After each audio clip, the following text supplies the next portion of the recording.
Olá pessoal, tudo bom? Sou o professor Fábio de Geografia e na nossa aula de hoje a gente vai falar um pouquinho sobre as características da chamada Nova Ordem Mundial. O nome já diz uma coisa interessante, né? É a Nova Ordem, ou seja, vem depois da tal da Velha Ordem, que é a Ordem da Guerra Fria. O fim da Guerra Fria, seja 1989 com a queda do muro ou 1991 com o fim da União Soviética, como você quiser, dá origem a uma nova estrutura de poder no mundo, chamada de Nova Ordem. Com o fim da Guerra Fria, a gente percebe o fim do socialismo real e o predomínio do capitalismo, ou seja, boa parte das economias que eram socialistas, com pequenas exceções, vão se transformar em economias capitalistas. Passam a ser chamadas de economias em transição, e aí esses países saem da transição do socialismo real para o capitalismo.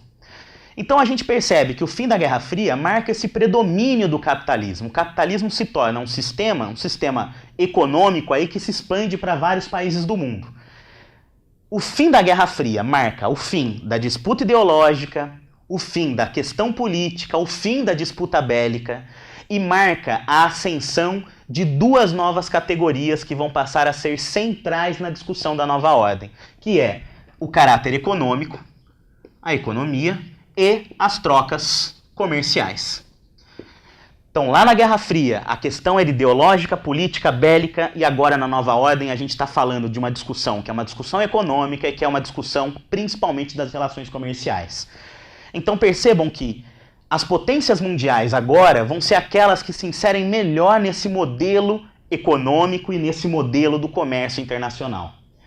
Pensando nisso, a nova ordem mundial é considerada por muitos uma ordem multipolar. Olha que termo interessante.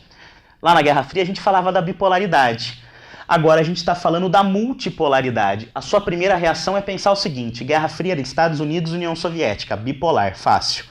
A União Soviética acaba, ou seja, Estados Unidos. Por que a gente não está discutindo os Estados Unidos? Porque o nosso critério de definição disso é outro, é o critério econômico e o critério comercial. Quando a gente olha para a economia e para o comércio no mundo capitalista hoje, a gente não vê só os Estados Unidos. A gente também vê os Estados Unidos. Então, quando a gente fala de multipolaridade, a gente está falando que saem daqueles dois polos de poder e eles se tornam múltiplos. Honestamente, isso é questionável até os dias de hoje, mas a gente já lança questões para reflexão. Quando eu falo de multipolaridade, eu estou falando de quem? Eu estou falando dos Estados Unidos. Ou você tem dúvida que a economia dos Estados Unidos é fundamental para o planeta inteiro? Eu estou falando de boa parte dos países da Europa, que aqui a gente pode juntar no grupo da União Europeia e o mercado japonês. O Japão no bloco asiático, a União Europeia não só por toda a Europa, mas por boa parte da África, tem relações próximas até hoje, e os Estados Unidos na América e, honestamente, no mundo inteiro.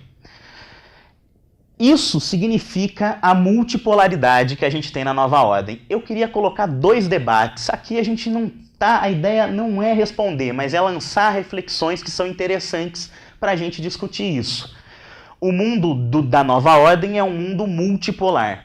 Mas o quanto será que a gente fala de multipolaridade se eu tenho aqui dentro um país que não só é a maior potência econômica do mundo, é um dos principais países que trocam mercadorias com o planeta, é a maior potência bélica, é a maior potência na influência política em relação aos outros países. Ou seja, a primeira questão para reflexão é que muitos autores tratam a nova ordem como um mundo unipolar. Será? Vou deixar aqui até a interrogação.